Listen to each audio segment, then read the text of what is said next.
Alhamdulillah, para bapak ibu yang dimuliakan oleh Allah subhanahu wa ta'ala, kita bersyukur bahwa Allah subhanahu wa ta'ala memberi kesempatan kepada kita untuk duduk dalam majelis yang membicarakan urusan yang maha penting, yang sangat penting, yaitu urusan yang akan kita bawa menyertai kita selama-lamanya, yang akan menentukan hidup kita, apakah kita bahagia ataukah kita akan celaka.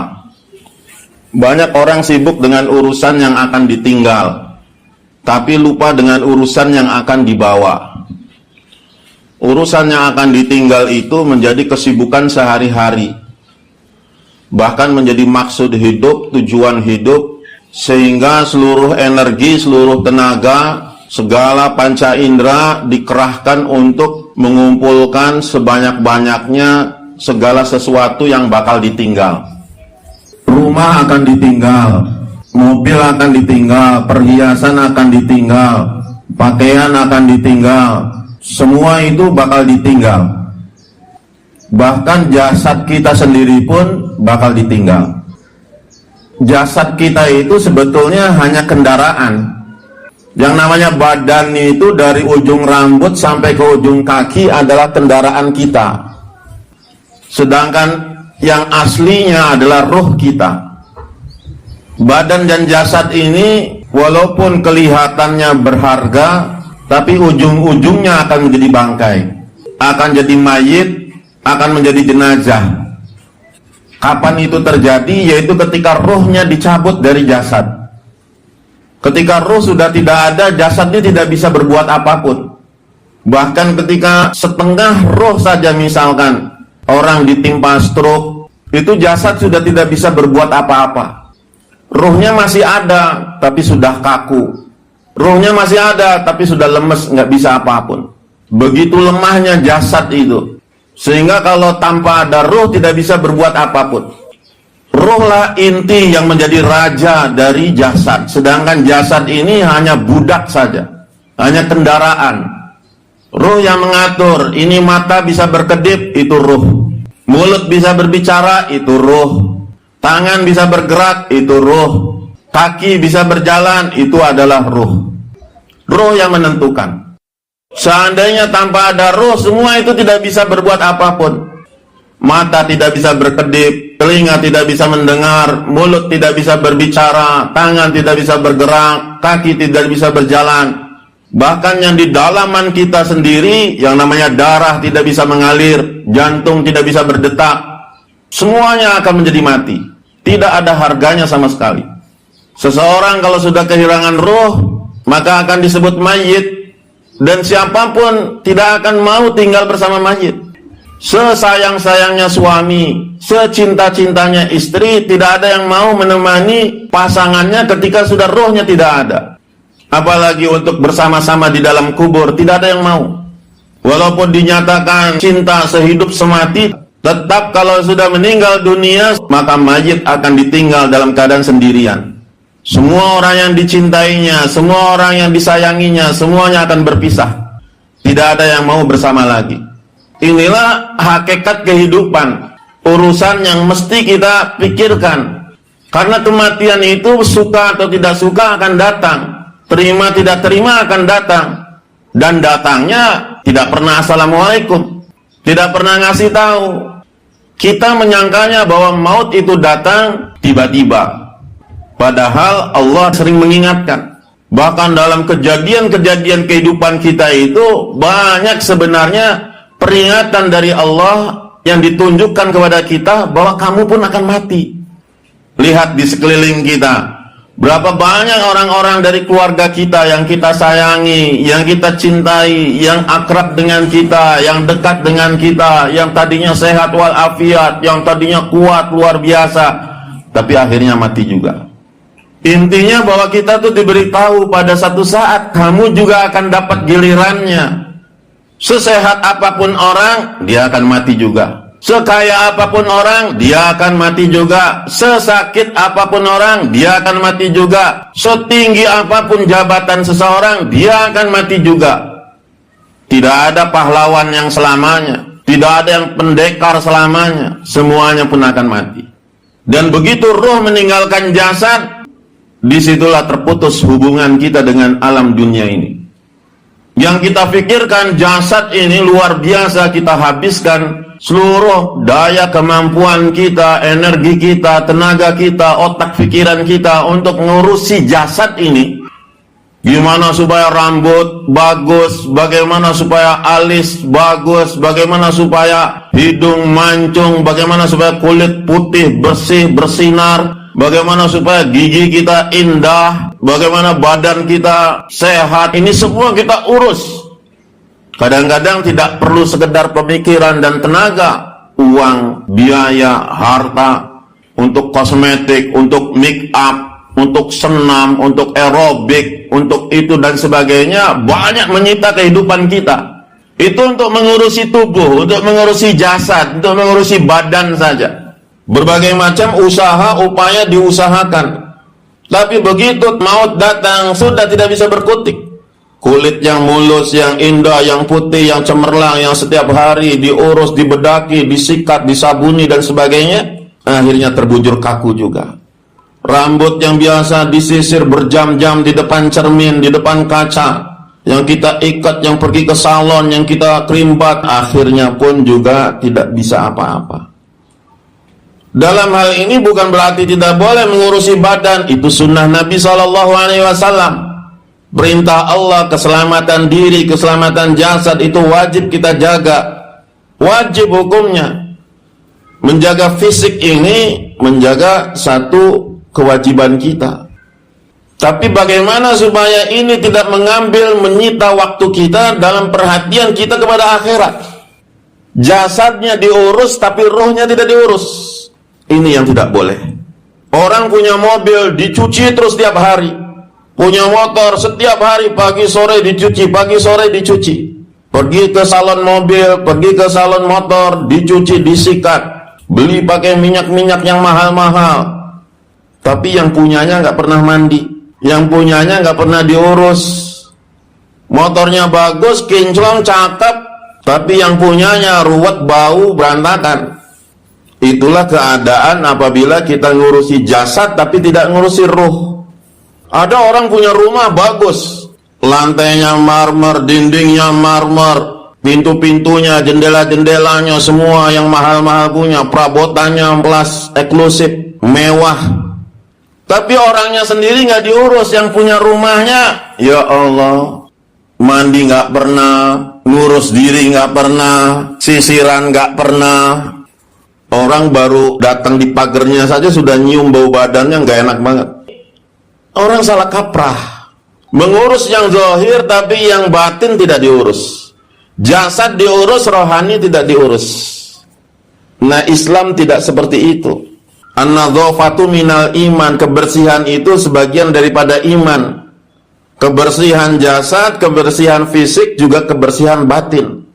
Toharoh itu bukan toharoh bersuci saja dalam segala kotoran jasad, tapi juga bagaimana batin kita pun bersih.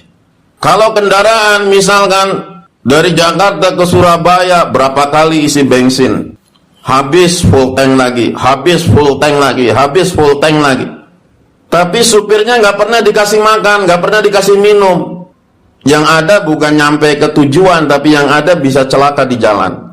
Supir lemas, ngantuk, tidak ada tenaga, hilang konsentrasi, bisa celaka di jalan. Begitu juga dengan kehidupan kita, ketika jasad, fisik kita fit, sehat, diurus bagus, tapi rohani juga mesti diurus bagus. Bagaimana mengurus rohani kita? Nah, ini Allah Subhanahu wa ta'ala dudukkan kita sekarang dalam majelis ini untuk membicarakan masalah bekal rohani kita. Bagaimana kita ini merutinkan diri rohani dimasukkan ke salon, di rebonding, di krimbat, di keramas, di make up, dikasih kosmetik, supaya rohani kita ini cantik, supaya rohani kita ini tidak berantakan. Jangan sampai badan kita harum wangi tapi justru rohani kita busuk. Rohani yang cantik, rohani yang indah, rohani yang menawan, rohani yang memukau, itulah yang dikehendaki. Bagaimana caranya? Maka cara yang paling utama adalah gunakan telinga kita, gunakan mata kita, gunakan mulut kita untuk perkara agama. Karena dari telinga, mata, dan mulut inilah akan masuk ke dalam hati kita. 4 pintunya: telinga pendengaran, mata penglihatan, mulut pembicaraan, dan otak pemikiran. Ini 4 inilah yang akan masuk ke hati. Gunakan 4 ini untuk urusan agama. Maka insya Allah kalau inputnya masuknya dari 4 pintu ini kebaikan dan kebaikan, maka akan masuk ke hati, rohani kita akan bagus, rohani kita akan sehat. Tapi kalau 4 ini, pendengaran, penglihatan, pembicaraan, dan pemikiran digunakan untuk sesuatu yang lalai, maka hati kita akan menjadi busuk. Pengaruh pendengaran itu luar biasa. Karena pendengaran, inna sam'a, pendengaran itu yang pertama kali nanti akan ditanya oleh Allah Subhanahu wa ta'ala, telinga kamu dipakai untuk apa? Ini pendengaran. Wal basar, penglihatan. Wal fuada, dan hati, itu semua nanti akan ditanya.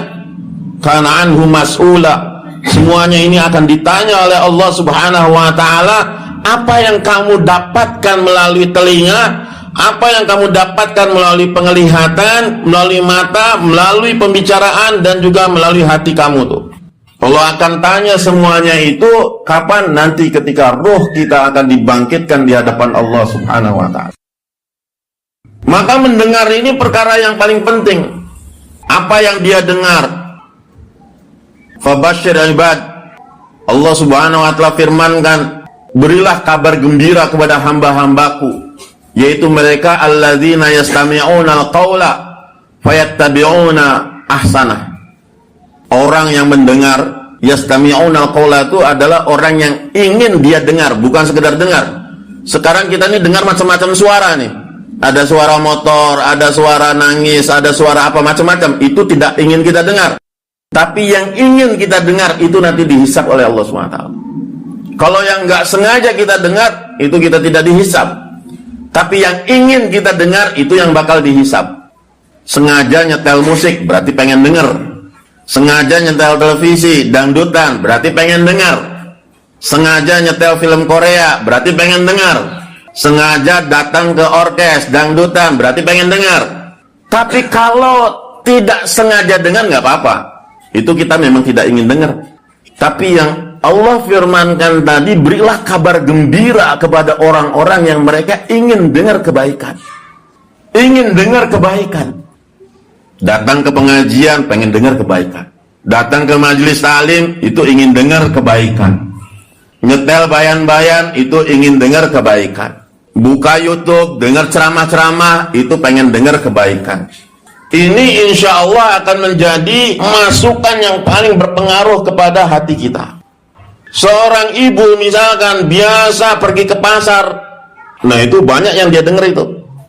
Kalau di pasar itu sudah pasti yang didengar inilah itulah, gibah lah, ngomongi orang lah, nilai barang-barang, harga-harga, promosi ini semua dan sebagainya dia akan dengar itu. Maka apa yang kita mau dengar itu yang akan dihisab oleh Allah SWT. Kalau dia ingin dengar, sengaja datang ke warung ini supaya dengerin dia kalau ngomongin orang tuh rame. Sengaja duduk di rumah tetangga supaya ngomongin orang itu rame juga. Nah, ini akan dihisab oleh Allah. Pendengaran ini hadirin yang dimuliakan oleh Allah, karunia Allah yang luar biasa. Satu taklim saja kita dengarkan, benar-benar dengan hati kita tawajuh, kita betul-betul mendengarkan satu firman Allah, satu hadis Nabi Sallallahu Alaihi Wasallam, kemudian itu kita niatkan untuk kita amal, maka pahala sejak itu sudah mengalir walaupun kita belum amalkan. Baru dengarnya saja, tapi membuat kita niat untuk amalkan. Gara-gara dengar hadis tentang sholat tahajud, pengen tahajud. Gara-gara dengar hadis tentang sholat duha, pengen sholat duha. Gara-gara dengar hadis tentang tutup aurat, jadi pengen jilbaban. Nah ini niatnya saja, insya Allah pahalanya sudah didapat. Hadirin yang dimuliakan oleh Allah, rohani itu akan anteng, tentrem, bahagia apabila mendengar berita-berita tentang kebaikan. Adem kedengarannya tuh. Itu benar-benar adem itu. Masuk ke hati itu tentram aja. Dengar akhirat tentram, dengar cerita tentang surga tentram, dengar tentang Allah, tentang Rasul, itu hati itu tentram. Ini tanda-tanda orang beriman. Kalau ada orang beriman, orang Islam, kemudian ketika dibacain taklim nggak suka, ada suaminya bikin taklim cemberut, ada majelis taklim tapi dia sengaja menghindar, nah ini sakit ini. Ini rohaninya sakit ini. Sama seperti orang sakit dikasih bubur pahit, dikasih martabak pahit, dikasih pizza pahit juga, dikasih buah pahit juga. Nah ini rohani yang sakit dikasih apapun kebaikan mental, dia nggak suka, nggak masuk, berarti ada penyakit di hatinya. Obatnya apa? Terus gempur, digempur terus sama kebaikan, lebih sering lagi baca Quran, lebih sering lagi baca hadis, lebih sering lagi duduk dalam ta'lim, lebih sering lagi zikir-zikir, supaya Allah subhanahu wa ta'ala runtuhkan segala hijab di hatinya, sehingga hatinya menjadi lembut, sehingga hatinya menjadi lembut, menerima firman Allah, menerima hadis Nabi SAW. Kalau iman sudah mantap, karena pendengarannya walaupun sekali saja itu sudah luar biasa.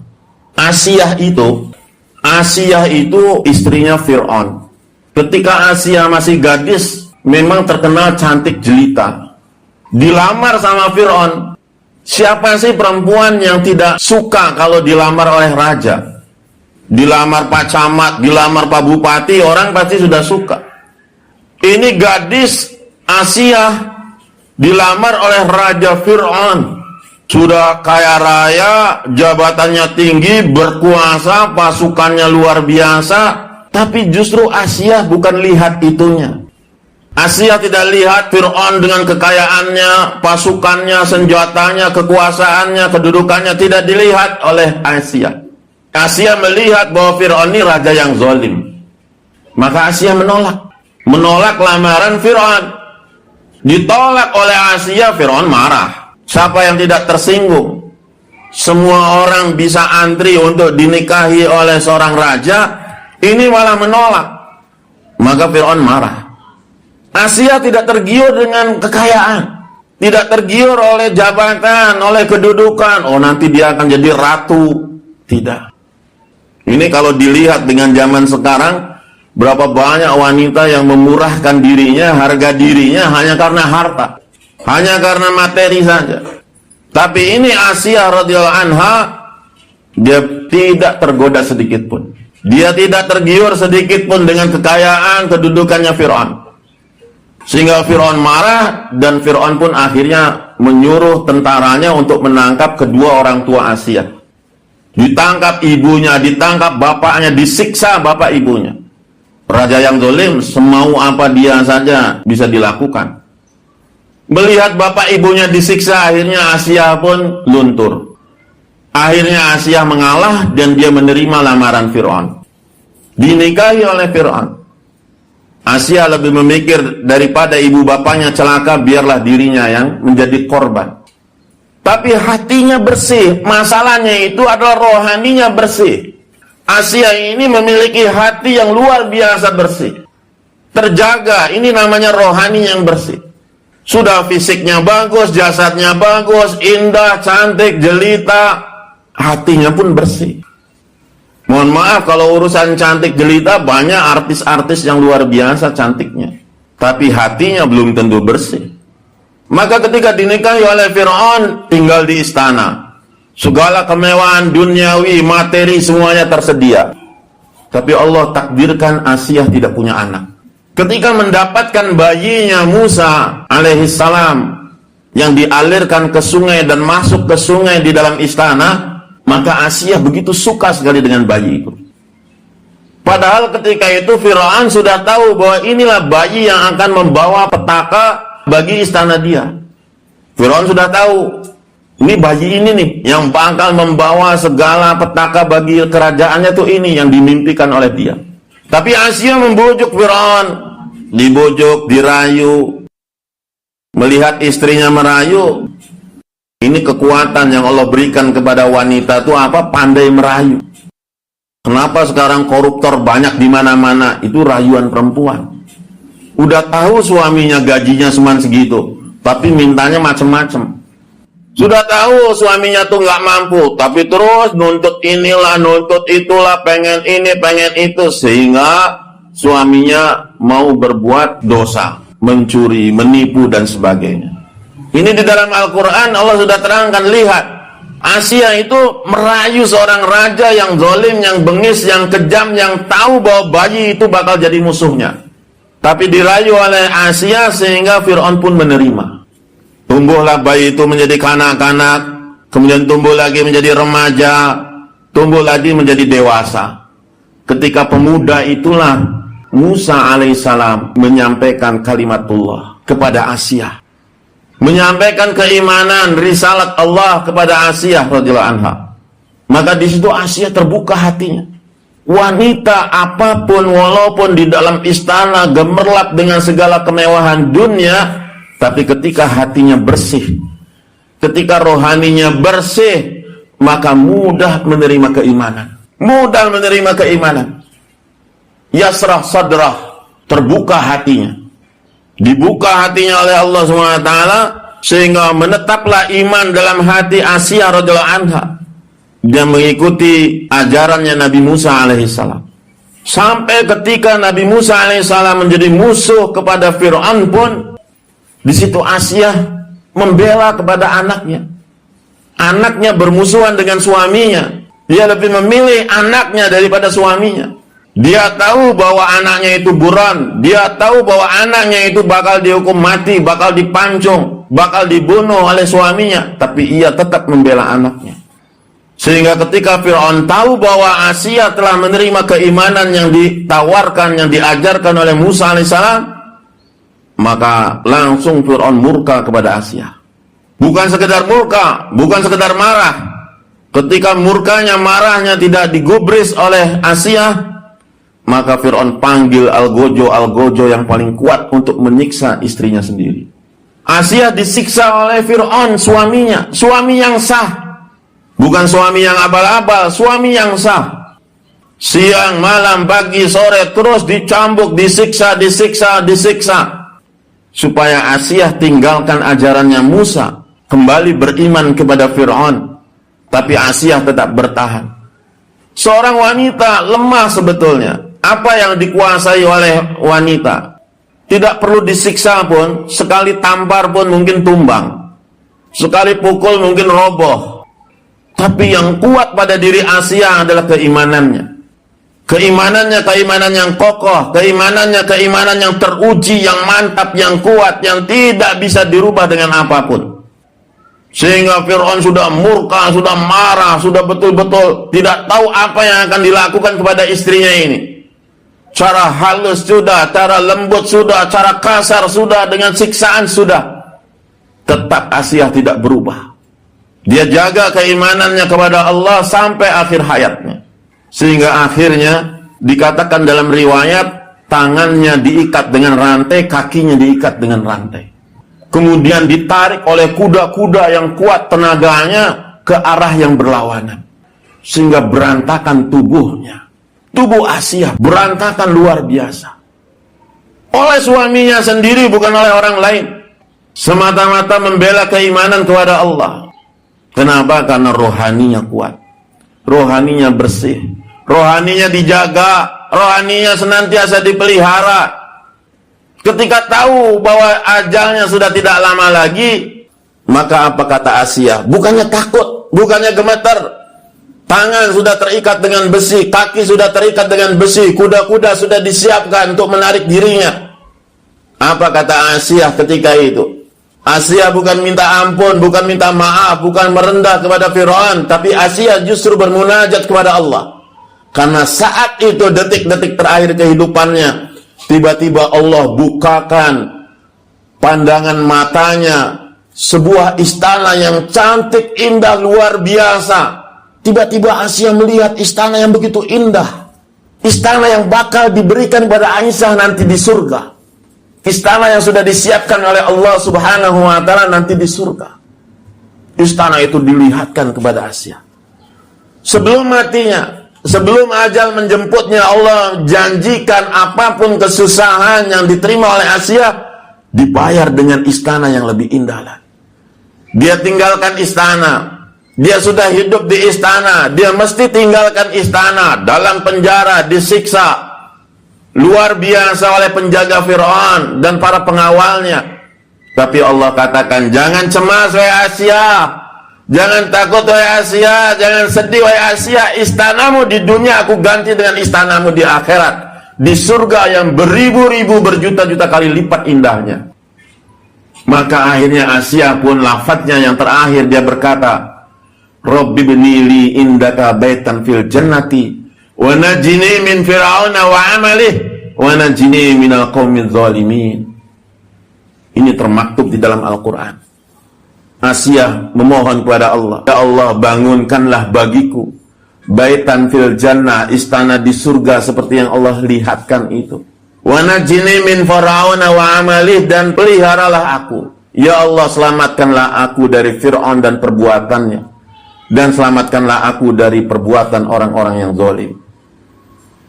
Maka akhirnya Nabi SAW, Rasulullah SAW bersabda, ada 4 nanti yang akan menjadi ratu-ratu surga, di antaranya adalah Asia radhiyallahu anha. Dan nanti akan ada pernikahan di surga. Insya Allah kita semua akan hadir dalam pernikahan itu, yaitu pernikahannya Rasulullah SAW dengan Asia radhiyallahu anha. Allah akan ganti suaminya yang bejat, yang zalim, yang kafir, yang musyrik itu dengan suami yang terbaik, dalam pernikahan yang terbaik, dinikahkan oleh wali yang terbaik, di istana, di tempat yang terbaik, yaitu di surganya Allah Subhanahu wa taala. Pernikahan Asia radhiyallahu anha dengan Rasulullah sallallahu alaihi wasallam. Rasulullah nanti itu akan dinikahkan di surga. Selain istri-istrinya yang di dunia, ada istri Rasulullah nanti di surga. Pertama, Rasulullah akan dinikahkan dengan Asia radhiyallahu anha. Yang kedua, Rasulullah akan dinikahkan dengan Siti Maryam, ibundanya Isa alaihissalam yang tidak punya suami. Yang ketiga, Rasulullah akan dinikahkan dengan saudaranya Musa yang menjaga ketika Musa dialirkan di sungai yang berlari-lari itu. Rasulullah akan nikahkan semuanya itu di surga. Inilah hadirin sebetulnya contoh yang terbaik, yang terindah, yang telah disabdakan oleh Nabi kita sallallahu alaihi wasallam. Ratu-ratunya surga, wanita-wanita surga, mereka yang tidak terpukau dengan kehidupan jasmani, kehidupan materi, kehidupan fisik belaka, tapi mereka justru menjaga bagaimana rohani mereka indah, cantik, jelita, memukau segalanya. Orang-orang terhebat dalam zaman, orang-orang terhebat sepanjang zaman, yang senantiasa disebutkan, dipuji-puji oleh setiap orang. Dan itulah teladan kita. Jangan jadikan kita rendah dan hina. Asia juga orang biasa, orang kampung tadinya. Bukan nabi, bukan ibunya nabi, bukan anaknya nabi, bukan keluarganya nabi. Bahkan suaminya suami yang zalim, suaminya yang bejat, yang berandal, yang kurang ajar. Tapi bisa menjaga diri, bayangkan. Bisa menjaga diri, bisa menjaga hati, bisa menjaga rohani. Walaupun sudah pasti materi berlimpah di sisi Asia, Allah Subhanahu wa taala memberikan takdir yang terbaik untuk diri kita. Kita diberi iman, kita diberi yakin, kita diberi Islam. Ini adalah satu nikmat yang luar biasa besar, lebih besar dari segalanya. Maka kita syukuri. Apa yang ada dalam urusan rizki, alhamdulillah. Apapun alhamdulillah. Apapun itu kita bersyukur kepada Allah SWT. Anak-anak yang soleh menjadi tanggungan kita. Bagaimana kita melahirkan generasi-generasi yang terbaik untuk umat. Mungkin sisa umur kita tidak lama, 20 tahun, 30 tahun lagi. Kita menjelang usia yang sudah tidak muda lagi. Maka wariskan kepada anak-anak itu kebaikan. Belajar hati yang bersih, maka insya Allah anak kita akan bersih hati. Hilangkan dengki, hilangkan sombong, hilangkan takabur, hilangkan iri, hilangkan apapun yang ada merusak hati kita. Kita takut. Ada orang matanya bagus, matanya indah, warnanya biru, warnanya hijau, warnanya ungu, warnanya bermacam-macam. bulunya lentik luar biasa, bulu matanya indah, tapi matanya suka lihat keburukan orang, matanya suka mendengki kepada orang, matanya suka menuduh orang. Apa artinya mata yang indah kalau begitu? Mata yang indah adalah mata yang sering menangis karena dosa-dosa. Mata yang indah adalah mata yang dipenuhi senantiasa dengan air mata, takut kepada Allah Subhanahu wa ta'ala. Bukan yang dicelak, bukan yang alisnya diukur, diatur sebegitu, tidak. Mulut yang indah bukan yang di lipstick, bukan itu. Gigi dikawat supaya bagus gigi. Untuk apa mulut gigi yang bagus kalau zikir, tasbih, baca Quran aja nggak pernah? Malah mulut tuh digunakan untuk bicarakan orang, menggibah orang, memfitnah orang, bikin marah kepada suami, cemberut kepada suami. Untuk apa? Bibir, mulut, gigi yang bagus adalah yang digunakan untuk bertasbih, berzikir, tilawat Quran, tersenyum kepada suaminya paling utama, senang kepada orang lain, keluar dari lisannya kata-kata yang bijak, kata-kata yang indah, kata-kata yang menenteramkan, jauh dari dusta, berbohong. Ini mulut yang indah. Tangan yang bagus, jari-jari yang bagus itu bukan yang dikutek, yang pakai cincin sampai Masya Allah 10 jarinya cincin semua. Bukan itu. Tangan yang bagus adalah tangan yang suka memberi, tangan yang suka bertasbih, tangan yang suka mengasihi orang lain, tangan yang suka mengangkat tuh berdoa, memohon kepada Allah Subhanahu wa ta'ala. Walaupun tangan penuh dengan cincin perhiasan, untuk apa kalau tidak pernah naikkan tangan itu untuk berdoa kepada Allah, menangis atas ampunan dosa-dosa yang telah dilakukan dirinya? Bukan itu. Tangan yang bagus adalah yang sering menengadahkan tangannya kepada Allah, meminta kepada Allah, senang memberi kepada orang lain, ringan tangan dalam urusan pemberian. Bukan yang dihias, dimacam-macam, diwarna-warni, bukan itu. Anak-anak yang soleh bukan anak-anak yang kita banggakan. Oh bisa ini, bisa itu. Lihat anak saya sudah pinter joget, oh anak saya sudah pinter dangdutan, anak saya juara karaokean, anak saya ini. Tidak. Anak yang membanggakan adalah anak yang akan jadi pembela nanti kita di yaumil qiyamah. Hadirin yang dimuliakan oleh Allah, tidak apa-apa anak bandel itu wajar, biasa. Tapi bandel dalam agama, senantiasa dekat dengan alim ulama, minta doa dari alim ulama. Kadang-kadang suami istri ini, ibu bapak ini sibuk ngelayanin anaknya, kadang-kadang jalan-jalan ke sini bisa, pergi wisata bisa, tamasya bisa, tapi ke ulama nggak bisa. Silaturahmi ke orang-orang soleh nggak bisa. Ada pasar anu, ayo ke sana. Ada acara anu, ayo pergi ke sana. Ada rame-rame di sana, pergi ke sana. Anaknya tidak diusahakan bergaul dengan agama, bagaimana bisa? Hadirin yang dimuliakan oleh Allah, inilah tanggung jawab kita. Perbaiki rohani anak, maka insya Allah dunia akhirat kita akan bahagia. Maka di sini insya Allah suami-suami kita, alhamdulillah telah dikaruniai mengenal usaha agama. Bagaimana kita dorong suami-suami kita untuk keluar di jalan Allah Subhanahu wa ta'ala. Dorong suami kita untuk senantiasa korban diri, korban harta untuk agama Allah.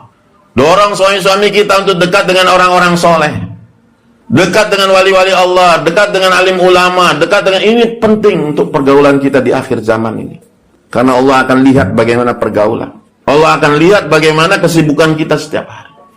Maka hadirin yang dimuliakan oleh Allah, silakan beri nama karena Allah saja, bukan karena siapa-siapa, karena Allah. Ya Allah, ini untuk rohani saya, ini untuk membaguskan rohani saya. Satu orang pergi ke masjid, begitu lihat di masjid ternyata masjidnya sepi, tidak ada orang, hanya ada yang azan saja. Akhirnya dia keluar, gak jadi ke masjid.